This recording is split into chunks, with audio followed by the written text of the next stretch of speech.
guys, it's Gretchen and welcome back to my channel. Alright, so for today's video I am going to be touching on a subject that may not be known, maybe it is, I'm not entirely sure. I personally didn't realize it was an issue until maybe 2 years ago. So if you're in the dark about this, totally understandable, but I did want to do a quick video just kind of highlighting why this particular piece of jewelry is not good. So as you may be able to tell from the title of today's video, I am going to be giving you a little bit of a rundown about why butterfly back earrings are bad. Now, if you aren't quite sure what a butterfly back earring is, I'm going to insert a picture over here of the back end. You should be able to tell what it is once you see the picture. You may not have known that it's referred to as a butterfly back, but it is. Butterfly backs are usually found on jewelry that has been used in a piercing gun. You know, those fun little things that I love so much. And they're usually the back end that goes along with that stud. It used to be that these were the most common types of jewelry back ends, but it does seem like a lot of companies, a lot of stores, a lot of jewelry just in general has gotten away from butterfly backs and has moved on to other types of back end, which is great, but butterfly backs are still being used. It's not something that really should be a shock to us, but butterfly backs are really poor quality jewelry just of themselves, and they also contribute to pretty poor piercing health, neither of which you want. So one of the main reasons why these types of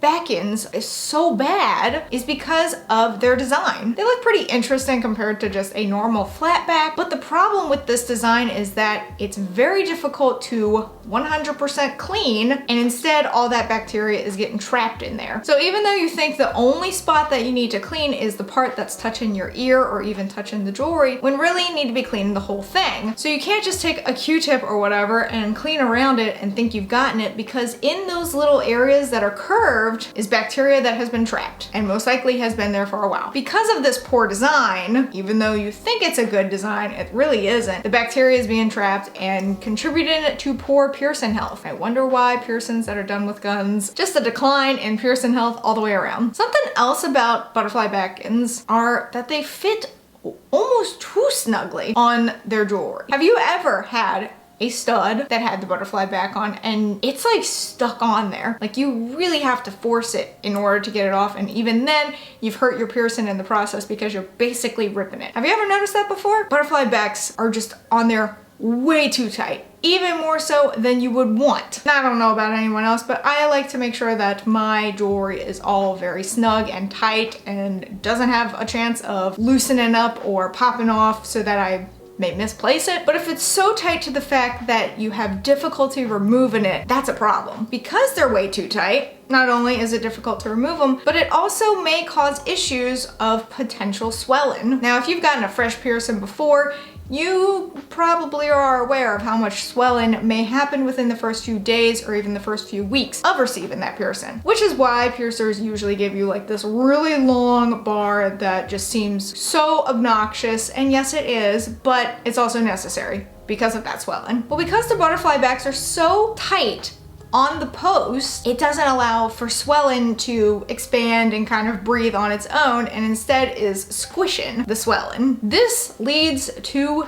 jewelry becoming embedded in someone's ear. There are many instances of people saying that essentially their ear has swallowed their jewelry, and it's because the swelling didn't have anywhere to go, so it kind of has to go around what's stopping it. So just a little bit of a story time. There was a time where I had a cartilage piercing. I'm pretty sure it was this year, fairly certain. Don't even remember at this point, it was so long ago. But I did have a cartilage piercing done at Claire's with a gun. I didn't know better. And it was just your standard post that is not sharp enough to go through anything and a butterfly back. Well, I don't think I had that piercing very long because it got so infected and so inflamed that I was just like, we have to take this out. Also didn't know at the time that you shouldn't take jewelry out if there's an infected piercing, because then the infection can get trapped in there, but I digress. So I'm sitting there trying to get this jewelry out and I absolutely cannot. And then of course I'm getting flustered and getting frazzled and just getting really upset about the whole thing. So I go to my dad because I'm like, all right, he's probably got tougher fingers than I do, stronger fingers than me. He can probably get it out. He couldn't even get it out. So he ended up having to take gloves on one hand and pliers on the other hand in order to remove that jewelry. And it was all because the butterfly back was so tight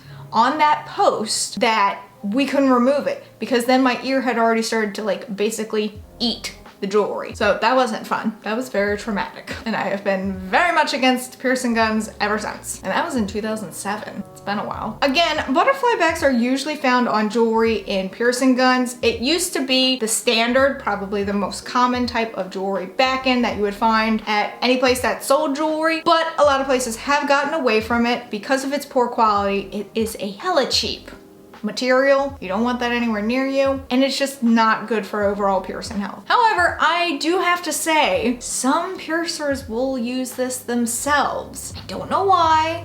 I don't know what they're thinking, but they sometimes offer it. And I think it's just because they want to be accessible to everyone, because not everyone can afford titanium. Believe me, I know titanium is expensive AF. I personally am one of those people that is willing to spend extra money because I know that's what my body likes better than just like stainless steel or anything like that. However, piercers do want to offer a variety of cost options for starter jewelry, but I don't know why some places still offer the butterfly backs. I'm sure there are cheaper types of metals that they could go with, cheaper types of backs. Butterfly back earrings shouldn't be in existence. They are not good. So even though they may seem like a cheap option of way to save money, you might end up spending more money in the long run because of the damages they do. So that's just kind of like a little bit of background information about why butterfly back earrings are so bad, why you may be hearing from people in the body mod community about why they hate them so much. And believe me, until I did my research, I didn't even think about the bacteria being trapped in that kind of design, because I just thought, well, as long as you clean the side that's touching your ear, you're fine. Not the case at all. Let me know in the comments below if you have had a bad experience with butterfly back earrings yourself. I told you my story with them, and that has like,